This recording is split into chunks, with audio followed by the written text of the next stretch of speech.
Hey Juventini, welcome back to the All UVCast channel. I'm Alberto. I'm going to bring you the news to Wednesday, September 1st surrounding La Vecchia Signora, including Allegri's alleged report of being furious with management over the Mercado and the latest on Dybala's contract extension and much more on Juve today.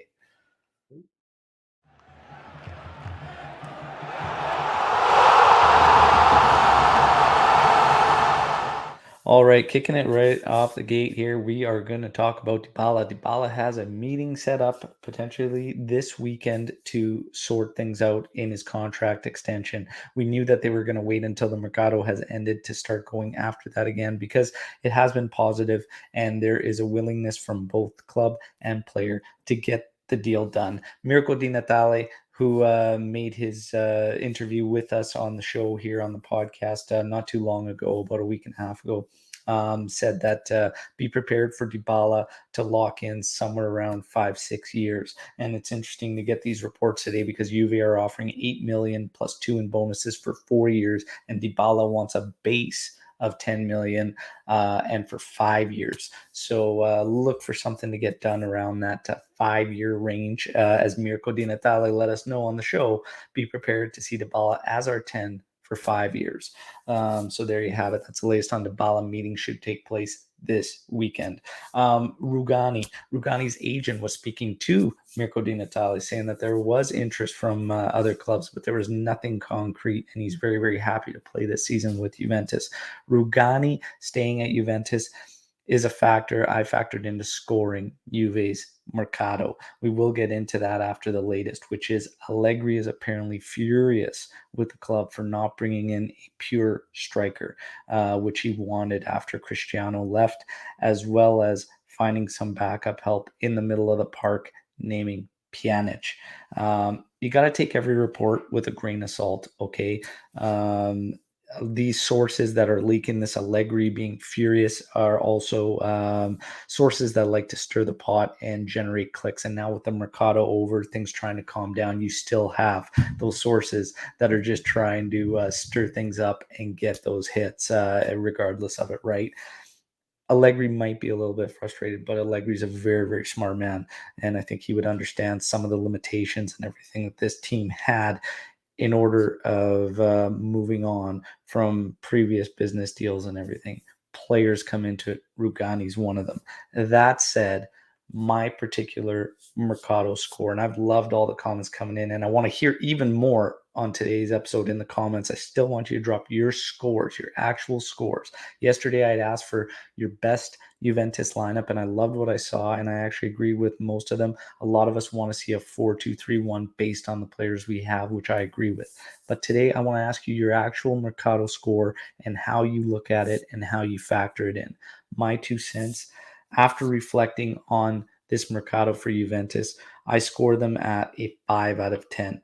Simply level, not up, not down. The major mismanagement of Cristiano Ronaldo, in my eyes, was a big, big factor. Apparently, he wanted to leave in May, which was discussed with us on our interview with Mirko Di Natale. He wanted out in May. All right. A profile like that, we can't simply wait around and just hope that okay, he's going to stick around for another year. He's not finding deal. He's telling us to stay. You need to be on top of that.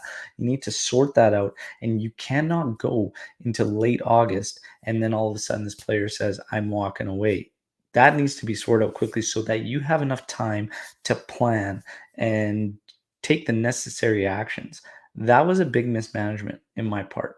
When you factor in Demirel being sold and us banking on set player Daniele Rugani as a fourth option if there are any setbacks this season with our other guys and Rugani needs to be called upon more. That's going to be a major, major setback, in my personal opinion. He's with his sixth season at Juventus.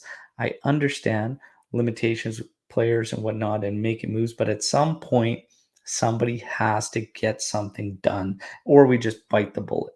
Deschilio still with Juventus. Left back seems to be a little bit of an issue. Hopefully, Luca Pellegrini can help out a lot, but still. Locatelli was a great deal for us. Moise Kean helps. He helps us.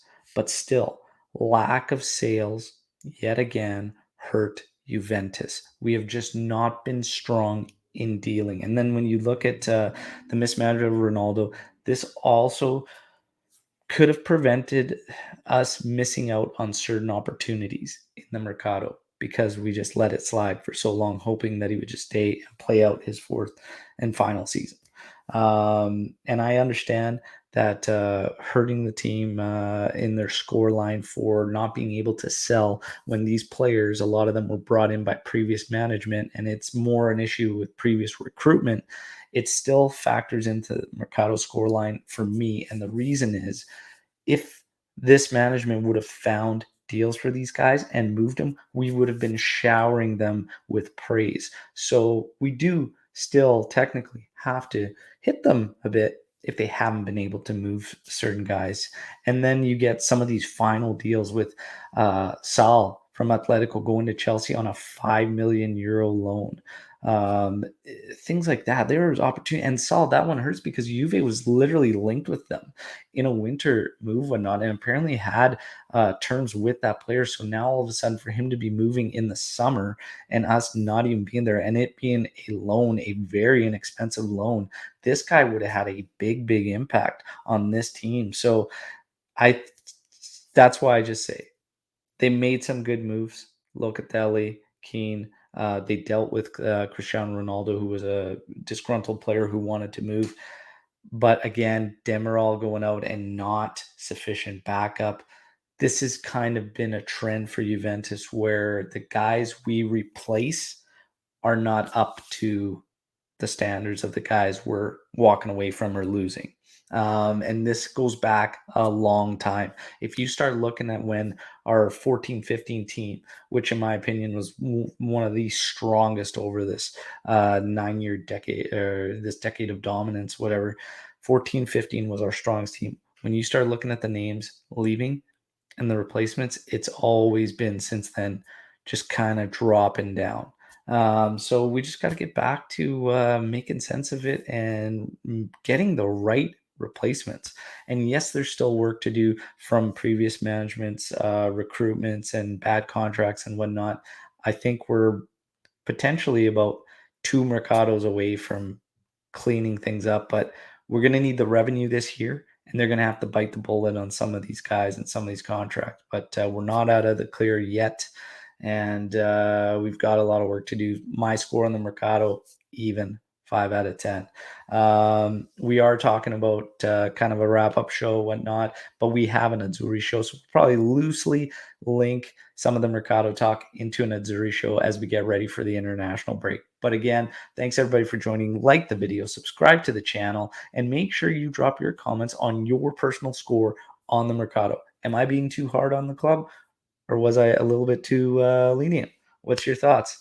Again, I'll be back tomorrow with more Juventus news. Thanks everybody for joining. Forza Juve, Fino alla fine.